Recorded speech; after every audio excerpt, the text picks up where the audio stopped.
혹시 이런 경험 있으신가요? 카톡에 또 누구 결혼식, 누구 부모님 상, 누구 자녀 돌잔치, 초대장이 끊임없이 날아오죠.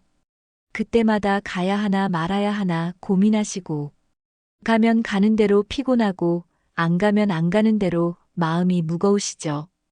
오늘 제가 단언합니다. 이제 그만하셔도 됩니다. 아침에 일어나자마자 카톡 확인하는데 또 누군가의 경조사 초대장이 와 있어요. 마음은 무거워지고 지갑은 가벼워지고. 이런 딜레마 정말 지겹지 않으세요? 특히 잘 모르는 사람 경조사에까지 불려다니면서 형식적으로 인사하고 축의금 내고 오는 그 시간들 정말 아깝다고 생각해 본 적 없으세요? 더 화나는 건 뭔지 아세요? 내가 그렇게 정성스럽게 다녀줬던 사람들이 정작 내 일에는 관심도 없다는 거예요. 65세 김영숙님의 충격적인 실화를 들어보세요. 김영숙님은 지난 한 달 동안 무려 7번의 경조사를 다녔습니다. 월요일에는 직장 후배 아들 결혼식에 10만 원, 수요일에는 동창 어머님 장례식에 10만 원, 토요일에는 이웃집 돌잔치에 5만 원, 이런 식으로 매주 누군가의 경조사에 쫓겨다니며 한 달 동안 무려 70만 원을 썼어요. 그런데 여러분 정말 충격적인 현실을 말씀드릴게요. 김영숙 님이 작년에 남편분 장례를 치를 때 그 7명 중에서 정작 와준 사람이 몇 명일까요? 5명일까요? 3명일까요? 아닙니다. 단 1명뿐이었습니다. 단 1명이요. 나머지 6명은 바쁘다는 핑계로 오지도 않았고 조화 하나 보내지도 않았어요. 더 가슴 아픈 건 뭔지 아세요? 김영숙 님이 그분들 경조사에 갈 때마다 이런 생각을 했대요. 아, 이 사람이 나중에 내 일에도 와주겠지. 서로 도우며 사는 게 인정이지. 그런데 막상 본인에게 큰일이 닥쳤을 때 아무도 없더라는 거예요. 20년 넘게 정성스럽게 쌓아온 관계라고 생각했는데 알고 보니 혼자만의 착각이었던 거죠. 여러분 지금 고개를 끄덕이고 계시죠? 비슷한 경험 한 번씩은 다 있으시잖아요. 그래서 오늘 제가 하버드 대학교 80년 연구 결과와 서울대 조사 데이터를 바탕으로 왜 이제는 경조사 굳이 쫓아다니지 말아야 하는지 5가지 충격적인 이유를 공개하겠습니다. 이 내용은 제가 시니어 상담을 하면서 수백 분들에게 직접 들은 생생한 경험담입니다. 여러분과 똑같은 고민을 하던 분들이 어떻게 이 굴레에서 벗어나 진짜 행복을 찾았는지 그 비밀을 모두 공개하겠습니다. 끝까지 들어보시면 여러분의 남은 인생이 완전히 달라질 거예요. 첫 번째 이유, 경조사의 본질을 다시 생각해 보세요. 여러분 경조사가 뭔가요? 상부상조입니다. 서로 돕는 거예요. 받으면 주고 주면 받는 거죠. 그런데 생각해 보세요. 지금 여러분이 다니시는 그 모든 경조사들이 정말 상부상조인가요? 20년 전에 제 결혼식에 와서 축의금 10만 원 낸 직장 후배. 이제 그 후배 딸 결혼식에 또 가야 한다고 생각하고 계신가요? 아닙니다. 이미 받을 만큼 받았어요. 그 후배가 20년간 여러분께 어떤 도움을 줬나요? 진짜 어려울 때 연락 한 번이라도 했나요? 요즘 시대엔 오히려 조용히 치르는 게 예의입니다. 코로나 이후로 더욱 그렇죠. 상대방에게 부담 주지 않으려고 가족끼리만 조용히 하는 분들이 많아졌어요. 그런데 왜 우리만 옛날 방식에 얽매여서 스트레스 받고 있어요? 하버드 대학교가 80년간 진행한 성인 발달 연구에 따르면 중년 이후 사회적 관계의 93%는 일방적 관계라고 합니다. 쉽게 말해서 여러분이 베푸는 만큼 돌아오지 않는다는 뜻이에요. 이것은 정말 충격적인 통계인데요. 거의 100%에 가까운 관계가 일방적이라는 것입니다. 정말 현실적인 예시를 들어보겠습니다. 부산에 사시는 72세 박정자님은 20년간 직장 동료돼 경조사를 꼬박꼬박 다녔어요. 그런데 작년에 당신이 입원했을 때는 단 한 명도 문병을 오지 않았습니다. 박정자님이 하신 말씀이 정말 가슴 아픈데요. 나는 20년간 그들의 기쁨과 슬픔을 함께 했는데 정작 내가 아플 때는 아무도 관심이 없더라고 하시더라고요. 반면 대구의 69세 이술래님은 3년 전부터 형식적인 경조사 참석을 중단했어요. 대신 정말 가까운 친구 5명과 깊은 관계를 맺었죠. 지난달 이술래님이 무릎 수술을 받았을 때는 5명 모두가 번갈아 가며 간병을 도와줬습니다. 이술래님은 이렇게 말씀하셨어요. 이제야 진짜 친구가 누구인지 알겠다고 말이죠. 진짜 관계와 형식적 관계 어느 쪽이 더 의미 있나요? 답은 너무나 명확합니다.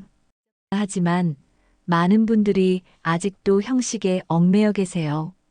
왜 그럴까요? 오랫동안 그렇게 살아왔기 때문입니다. 하지만 변화할 때가 됐어요. 우리에게 남은 시간은 소중하거든요. 경조사의 원래 의미를 생각해 보면 경사와 조사 즉 기쁜 일과 슬픈 일을 함께 한다는 뜻이에요. 하지만 지금은 어떤가요?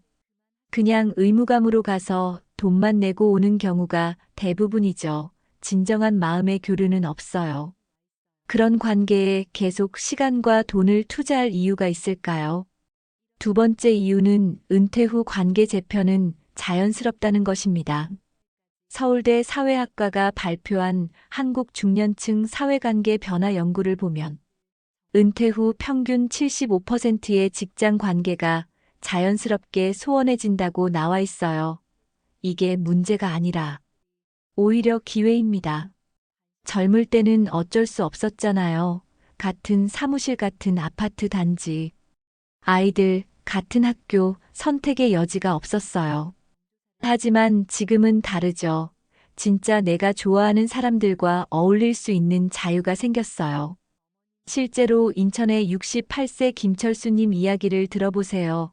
은퇴 전에는 회사 사람들과 어쩔 수 없이 어울렸는데 은퇴 후에는 독서 모임에서 만난 새 친구들과 더 깊고 의미 있는 대화를 나누고 계세요.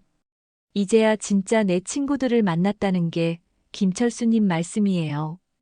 김철수님이 들려주신 이야기가 정말 인상적이었는데요.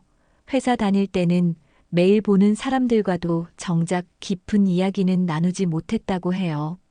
항상 일 얘기 아니면 날씨 얘기 정도였죠.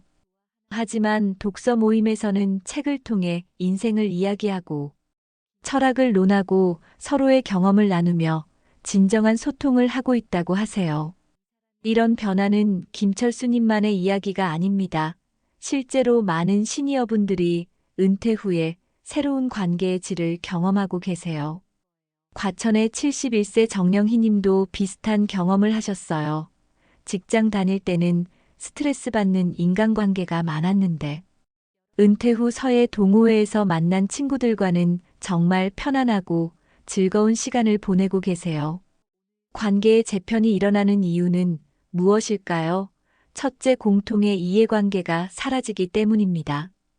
회사에서는 같은 프로젝트를 하거나 같은 상사 밑에서 일하는 등의 공통 분모가 있었지만 은퇴 후에는 그런 것들이 없어지죠. 둘째, 시간과 공간의 제약이 사라지기 때문입니다. 이제는 내가 원하는 사람과 원하는 시간에 만날 수 있어요. 셋째, 가치관의 우선순위가 바뀌기 때문입니다. 이제는 성과나 성공보다는 편안함과 진정성을 더 중요하게 생각하게 되죠. 경조사에 쫓아다니지 않아도 되는 세 번째 이유는 진정한 우정의 숫자는 5명이라는 연구 결과입니다.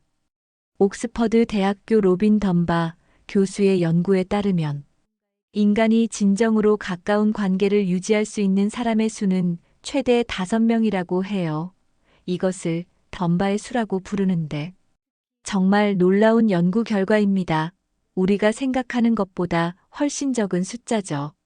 진짜 놀라운 통계를 하나 더 알려드릴게요. 한국갤럽이 60대 이상을 대상으로 조사한 결과 새벽 2시에 응급 상황에서 전화할 수 있는 사람의 평균 숫자가 2.3명이었어요. 그런데 경조사를 함께하는 사람의 평균은 47명이었습니다. 이게 정상인가요? 진짜 필요할 때 도움받을 수 있는 사람은 2명인데 형식적으로 돈 주고받는 사람은 47명이라니요. 이 통계가 우리에게 무엇을 말해주고 있을까요? 우리가 얼마나 많은 의미 없는 관계에 얽매여 있는지를 보여줍니다. 진짜 위급할 때 도움을 요청할 수 있는 사람은 손에 꼽을 정도인데 형식적인 관계는 수십 명이나 되는 거예요. 이런 불균형이 우리를 얼마나 피곤하게 만드는지 생각해 보세요. 광주의 74세 최영희 님이 정말 지혜로운 선택을 하셨어요. 3년 전부터 경조사 관계를 정리하고 대신 진심이 통하는 친구 4명과 매주 만나요. 서로의 건강도 챙기고 고민도 나누고 진짜 가족 같은 관계가 됐죠. 내 인생에서 가장 행복한 시간이라고 하세요. 최영희 님의 4명의 친구는 어떻게 만나게 되었을까요? 첫 번째 친구는 아파트 단지에서 만난 동갑내기 분이에요. 매일 아침 운동을 하면서 자연스럽게 친해졌죠. 두 번째 친구는 성당에서 만난 분인데 신앙을 통해 깊은 대화를 나누게 되었어요. 세 번째 친구는 문화센터 요리 수업에서 만난 분이고 네 번째 친구는 과거 동창인데 최근에 다시 연락을 하게 된 분이에요. 이 네 분과 최영희 님은 어떤 시간을 보낼까요? 매주 화요일에는 함께 산책을 하고 목요일에는 카페에서 수다를 떨어요. 한 달에 한 번은 같이 여행도 가고 누군가 아프면 모두 함께 돌봐줍니다. 진짜 가족보다 더 가까운 사이가 되었어요. 덤바 교수의 연구에 따르면 5명의 가까운 친구를 유지하는 것만으로도 충분히 행복한 사회적 관계를 가질 수 있다고 합니다. 오히려 너무 많은 사람과 관계를 맺으려고 하면 각각의 관계가 얕아질 수밖에 없어요. 깊이 있는 관계. 몇 개가 얕은 관계 수십 개보다 훨씬 의미 있고 행복을 가져다 준다는 것이 과학적으로 증명된 사실입니다. 네 번째 이유는 혼자됨을 준비해야 할 현실입니다. 아무도 말하지 않는 현실적인 이야기를 해드릴게요. 통계청 자료를 보면 70대 이상 1인 가구 비율이 매년 5%씩 증가하고 있어요. 배우자가 먼저 갈 수도 있고 자녀들은 자녀들 인생이 바쁘죠. 결국 혼자가 되는 시간이 많아집니다. 그런데 지금까지 계속 누군가와 어울리기만 했다면 갑자기 혼자가 됐을 때 공허함과 외로움에 시달리게 돼요. 실제 사례를 말씀드릴게요. 천안의 71세 정미경님은 남편이 세상을 떠난 후 심각한 우울증에 시달렸어요. 평생 남편과 함께만 지내다 보니 혼자 있는 법을 몰랐거든요. 정미경님이 하신 말씀이 정말 가슴 아팠는데요. 45년간 남편과 함께 모든 것을 해왔는데 갑자기 혼자가 되니까 밥을 어떻게 해먹어야 할지, 텔레비전을 뭘 봐야 할지조차 모르겠다고 하시더라고요. 하지만 미리 준비한 분들은 다릅니다. 대전의 67세 한명자님은 5년 전부터 혼자 하는 취미를 개발했어요. 혼자 영화 보기, 혼자 여행하기, 혼자 요리하기, 지금은 혼자만의 시간을 정말 즐기고 계세요. 혼자 있으면 오히려 자유롭고 평안하다고 하시네요. 한명자님의 하루 일과를 들어보면 정말 부럽기까지 해요. 아침에는 혼자 조용히 요가를 하고, 오전에는 좋아하는 소설을 읽어요. 점심은 간단하게 혼자 해먹고, 오후에는 그림을 그리거나 원예를 해요. 저녁에는 좋아하는 드라마를 보거나 클래식 음악을 들으며 여유로운 시간을 보내죠. 누구에게 맞춰줄 필요도 없고, 누구 눈치 볼 필요도 없어서 정말 자유롭다고 하세요.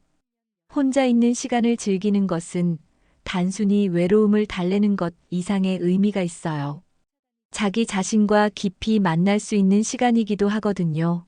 평생 바쁘게 살아오면서 정작 나 자신에 대해서는 깊이 생각해 볼 시간이 없었잖아요. 이제 그런 시간을 가질 수 있는 거예요. 울산의 69세 박준호님은 이렇게 말씀하세요. 처음에는 혼자 있는 게 어색했는데 점점 익숙해지니까 오히려 나 자신을 더 잘 알게 되었다고 해요.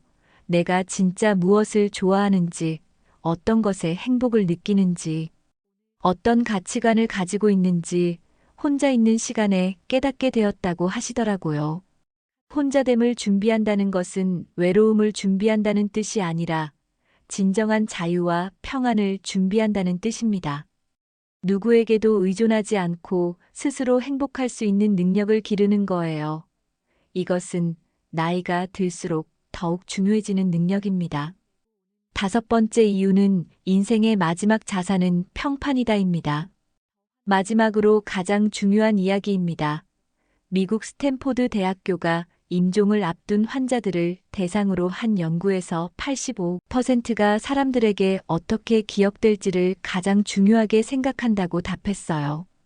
돈도 명예도 아닌 바로 사람들의 기억 속에서 살아가는 거예요.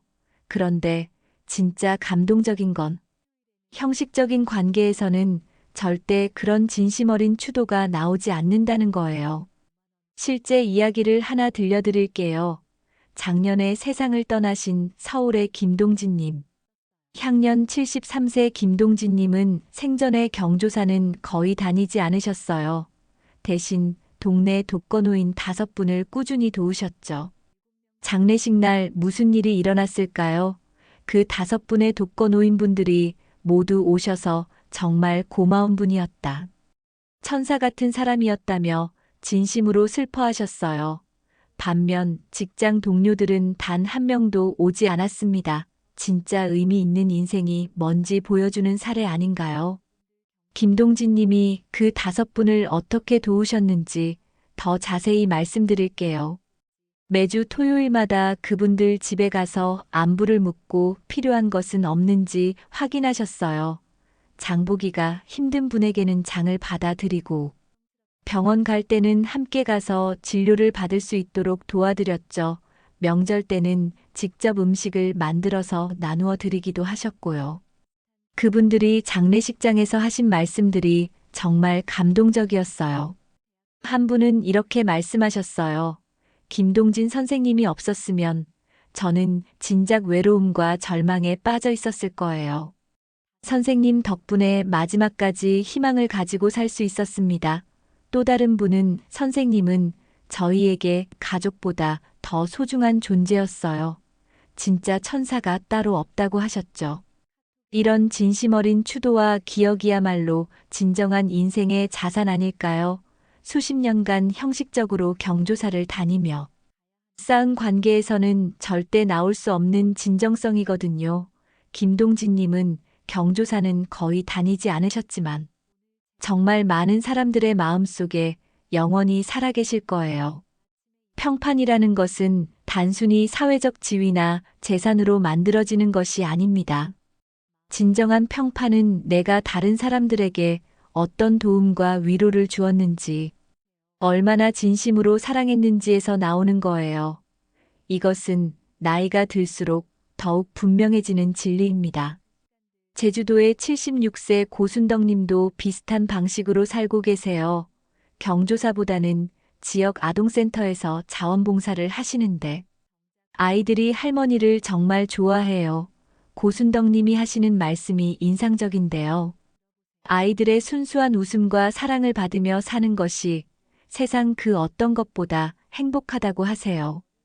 구체적 실천 방법 5가지. 이제 실제로 어떻게 실천할지 구체적인 방법을 알려드릴게요. 첫 번째 원칙. 선택적 참여입니다. 정말 가까운 사람 5명의 리스트를 만드세요. 그 5명의 경조사만 참여하세요. 나머지는 카카오톡이나 전화로 축하 조이만 전하세요. 이때 중요한 것은 명확한 기준을 세우는 것입니다. 지난 1년간 개인적인 고민이나 어려움을 털어놓을 수 있었던 사람, 내가 아플 때 진심으로 걱정해 줄 것 같은 사람, 함께 시간을 보낼 때 진심으로 즐거운 사람, 이런 기준으로 선별해 보세요. 두 번째 원칙, 관계 재정비입니다. 6개월간 연락하지 않은 사람은 과감히 정리하세요. 에너지 빼앗는 사람들과는 거리두기 하세요. 새로운 관심사로 새 친구들을 만나세요. 관계 재정비를 할 때는 죄책감을 가질 필요가 없어요. 자연스러운 현상이거든요. 오히려 정리하지 않고 계속 끌고 가는 것이 서로에게 부담이 될 수 있어요. 세 번째 원칙, 혼자만의 시간 개발입니다. 매일 1시간씩 혼자만의 시간을 가져보세요. 혼자서도 즐길 수 있는 취미를 3개 이상 만드세요. 혼자 외식, 혼자 영화 등을 연습해 보세요. 처음에는 어색할 수 있지만 점점 익숙해지면 정말 자유로워집니다. 혼자만의 시간이 주는 평안함과 자유로움을 한번 경험하면 다시는 놓고 싶지 않을 거예요. 네 번째 원칙, 새로운 관계 만들기입니다. 내 취미와 관심사를 바탕으로 한 모임에 참여해 보세요. 종교 활동이나 봉사 활동을 통해서도 좋은 사람들을 만날 수 있어요. 운동 모임이나 문화 활동도 좋은 방법입니다.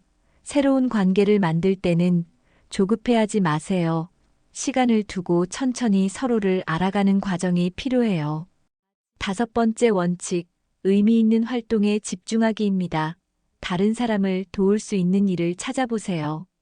자원봉사나 멘토링 같은 활동을 통해 보람을 느낄 수 있어요. 이런 활동을 통해 만난 사람들과는 더 깊고 의미 있는 관계를 맺을 수 있습니다.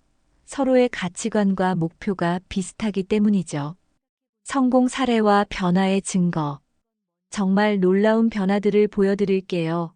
창원의 김순옥님은 이 방법을 실천한 지 1년 됐어요. 결과가 어떨까요? 경조사비 지출은 연간 300만 원에서 50만 원으로 감소했고, 스트레스 지수는 10점 만점에 8점에서 3점으로 개선됐어요. 행복도는 4점에서 9점으로 증가했습니다. 인생이 이렇게 가벼워질 줄 몰랐다는 게 김순옥님 말씀이에요. 김순옥님의 변화 과정을 더 자세히 들어보면 처음 3개월은 조금 어려웠다고 해요.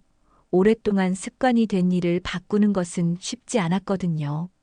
하지만 점차 경조사에 얽매이지 않는 자유로움을 느끼기 시작했대요. 그동안 경조사 때문에 포기했던 일들을 다시 시작할 수 있었고, 진짜 친구들과 더 많은 시간을 보낼 수 있게 되었죠. 부산의 이춘식 님도 비슷해요. 형식적 관계 50개를 정리하고, 진짜 친구 4명과만 깊게 지내니까 처음으로 진짜 우정이 뭔지 알겠다고 하세요. 이춘식 님이 들려준 이야기가 정말 감동적인데요. 예전에는 사람들과 만나면 항상 피곤했는데 지금은 친구들과 만날 때마다 에너지가 충전된다고 하시더라고요. 진심이 통하는 관계의 힘이 이런 것이구나 싶었어요. 대구의 73세 최기남 님도 놀라운 변화를 경험하셨어요. 이분은 은퇴 후에도 계속 직장 동료들과의 관계를 유지하려고 애쓰셨는데 결국 일방적인 관계라는 것을 깨달으셨죠. 지금은 동네 탁구 동호회 친구들과 정말 즐거운 시간을 보내고 계세요. 나이는 숫자에 불과하다는 것을 새삼 느낀다고 하시네요. 전주의 68세 윤미선님은 경조사 관계를 정리한 후 자원봉사에 더 집중할 수 있게 되었어요. 지역 도서관에서 책 읽어주기 봉사를 하시는데 아이들이 할머니를 정말 좋아한다고 해요. 윤미선님은 이렇게 말씀하세요. 경조사 다니느라 바빴던 시간에 이런 의미 있는 일을 할 수 있게 되어서 정말 감사하다고 말이죠. 한국보건사회연구원이 발표한 고령자 사회관계망 연구에 따르면 경조사 위주의 관계를 맺는 노인들의 우울증 발생률이 일반적인 친목 관계를 맺는 노인들보다 30% 높다고 나와 있어요. 이는 형식적인 관계가 오히려 정신 건강에 해롭다는 것을 보여주는 중요한 지표입니다. 또한 서울시립대학교 노인복지학과의 5년간 추적 연구 결과를 보면 경조사 참석 횟수와 개인의 행복도는 반비례 관계에 있다고 나와 있어요. 경조사를 많이 다닐수록 경제적 부담과 심리적 스트레스가 증가해서 전반적인 삶의 질이 떨어진다는 거예요. 반대로 선별적으로 의미 있는 관계에만 집중한 그룹은 행복도가 지속적으로 상승했다고 해요. 경기연구원이 조사한 시니어 소비 패턴 분석을 보면 60대 이상의 경조사비 지출이 월 평균 20만 원에서 40만 원에 이른다고 나와 있어요. 연간으로 계산하면 최소 240만 원에서 최대 480만 원까지 지출하는 거죠. 이 돈으로 정말 의미 있는 일을 할 수 있을 텐데 형식적인 관계 유지에만 쓰고 있는 거예요.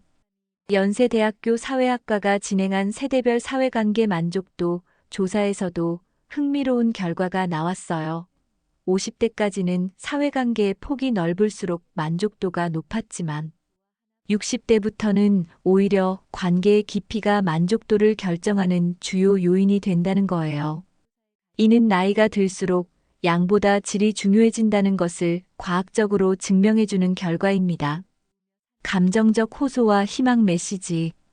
여러분 가슴에 손을 얹고 한번 생각해 보세요. 지금까지 얼마나 많은 시간과 돈과 에너지를 의미 없는 관계에 쏟아부었나요? 그 시간에 정말 소중한 사람들과 더 깊은 추억을 만들 수 있었는데. 하지만 너무 늦지 않았어요. 지금부터라도 시작하면 돼요. 70대도 80대도 늦지 않습니다. 진정한 관계를 만들어가는 건 나이와 상관없거든요. 제가 만난 많은 시니어분들이 이미 증명하고 있어요. 정말 할 수 있습니다. 변화는 어려워 보이지만 실제로는 생각보다 쉬워요. 왜냐하면 여러분이 정말로 원하는 일이기 때문이죠. 마음 깊숙한 곳에서는 이미 알고 계세요. 지금의 관계가 진짜가 아니라는 것을 말이에요. 수원의 75세 배정숙님이 하신 말씀이 정말 인상 깊었는데요. 나는 75년을 살면서 이제야 진짜 나다운 삶을 살기 시작했다고 하시더라고요. 그동안은 남들 눈치 보고 형식에 맞춰 살았는데 이제는 내가 정말 원하는 대로 살고 있다고 해요. 이런 자유로움과 진정성을 여러분도 충분히 경험할 수 있어요. 부천의 69세 신동호님은 이렇게 말씀하세요. 처음에는 사람들이 뭐라고 할까봐 걱정했는데 막상 경조사를 안 다니니까 아무도 신경 쓰지 않더라고 해요. 오히려 나만 그렇게 생각했던 거였죠. 다들 자기 일로 바빠서 남이 경조사에 오는지 안 오는지 그렇게 관심 없어요. 변화를 시작하는 것은 용기가 필요해요. 하지만 그 용기를 낸 순간부터 삶이 완전히 달라집니다. 마치 무거운 짐을 내려놓는 것 같은 시원함을 느낄 수 있어요. 그리고 진짜 소중한 것들이 보이기 시작해요. 지금까지 놓치고 있었던 것들 말이에요. 공동체 의식과 경험 공유 요청. 여러분의 경험도 듣고 싶어요. 댓글로 알려주세요. 비슷한 경험이 있으셨나요? 어떤 방식으로 관계를 정리하셨나요?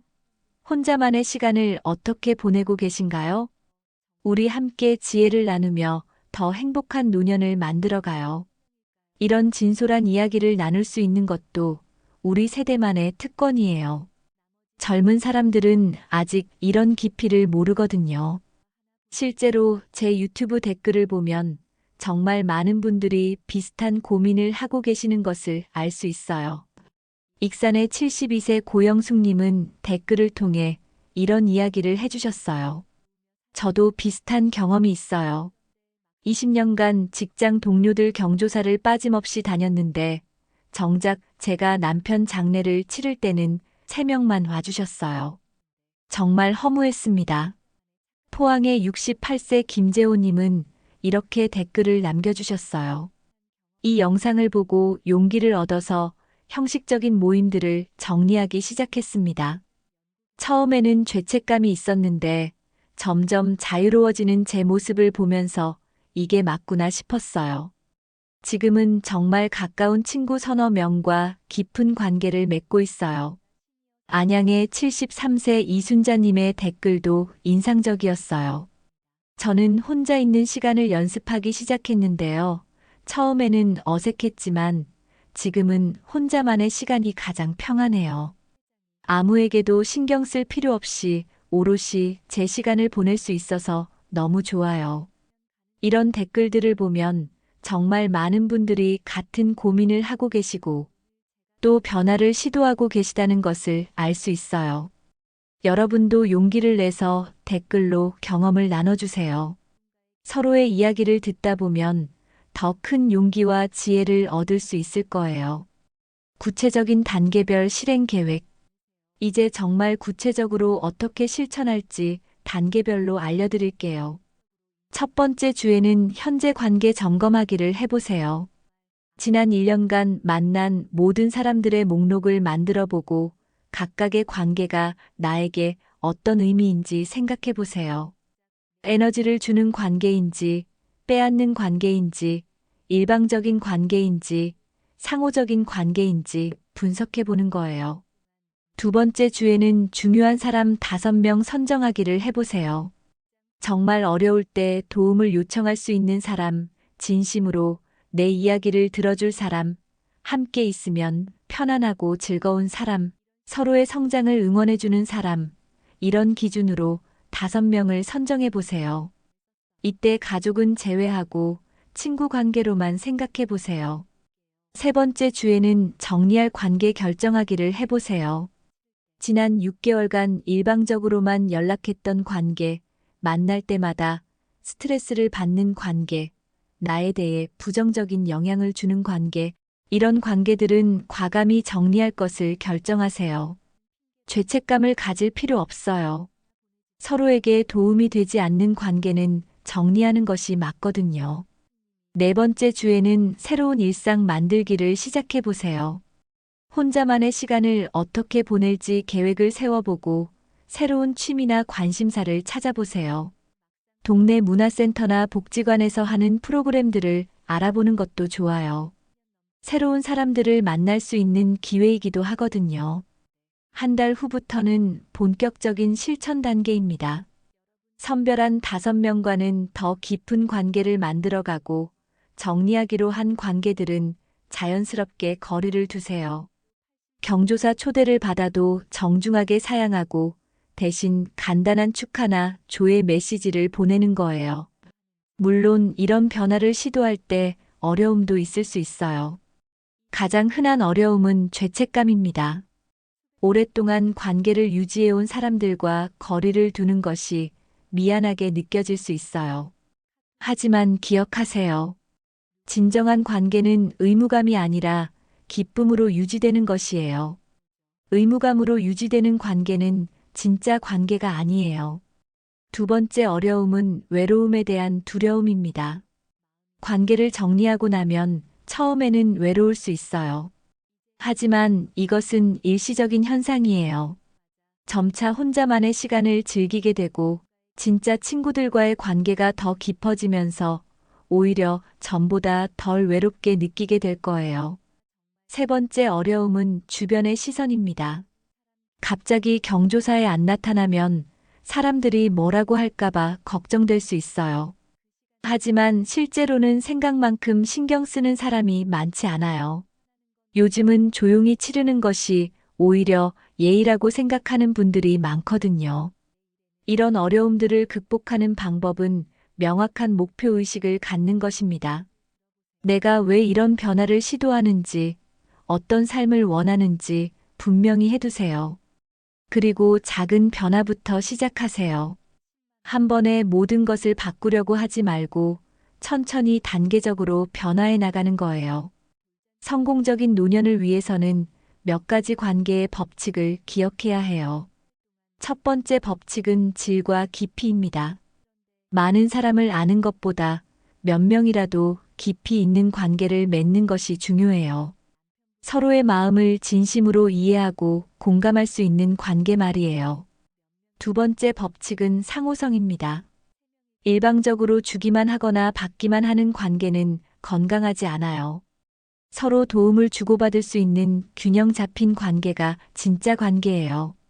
이런 관계에서는 서로에게 부담이 되지 않으면서도 필요할 때 언제든 도움을 요청할 수 있어요.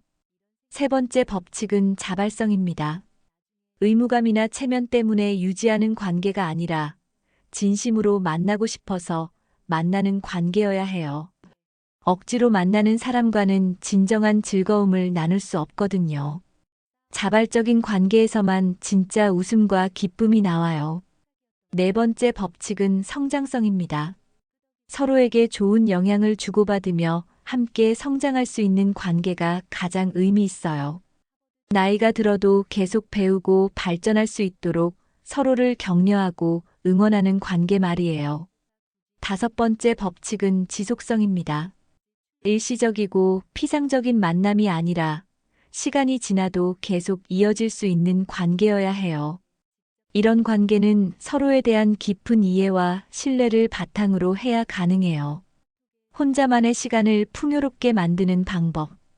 혼자만의 시간을 즐기는 것은 나이가 들수록 더욱 중요한 능력이 돼요. 이 시간을 풍요롭게 만드는 구체적인 방법들을 알려드릴게요. 첫째, 독서 습관을 만들어 보세요. 젊을 때 읽지 못했던 좋은 책들을 천천히 읽어보는 거예요. 소설이든 수필이든 자기계발서든 내가 좋아하는 장르를 찾아서 꾸준히 읽어보세요. 둘째, 일기 쓰기를 시작해보세요. 하루 있었던 일이나 느낀 감정들을 글로 써보는 거예요. 글로 써보면 내 마음을 더 잘 정리할 수 있고 나 자신을 더 깊이 이해할 수 있어요. 몇 년 후에 읽어보면 정말 소중한 추억이 될 거예요. 셋째, 새로운 취미를 개발해보세요. 그림 그리기, 악기 배우기, 요리하기, 원예하기 등등 젊을 때 해보고 싶었던 것들을 지금이라도 시작해보세요. 나이는 핑계가 될 수 없어요. 배우고 싶은 마음만 있으면 언제든 시작할 수 있거든요. 넷째, 명상이나 요가 같은 정신적 수양을 해보세요. 마음을 평안하게 하고 스트레스를 줄이는데 정말 도움이 돼요. 처음에는 어려울 수 있지만 꾸준히 하다 보면 마음의 여유와 평안을 경험할 수 있어요. 다섯째, 혼자 여행을 해보세요. 처음에는 어색할 수 있지만 혼자 하는 여행만의 특별한 매력이 있어요. 누구 눈치 보지 않고 내가 원하는 곳에 가서 내가 원하는 만큼 머물 수 있거든요. 근처 공원이나 박물관부터 시작해서 점차 멀리까지 가보세요. 긍정적 마무리와 자아 존중감 향상. 정리해 드릴게요. 첫째, 일방적 관계 93%에서 벗어나 진짜 관계에 집중하세요.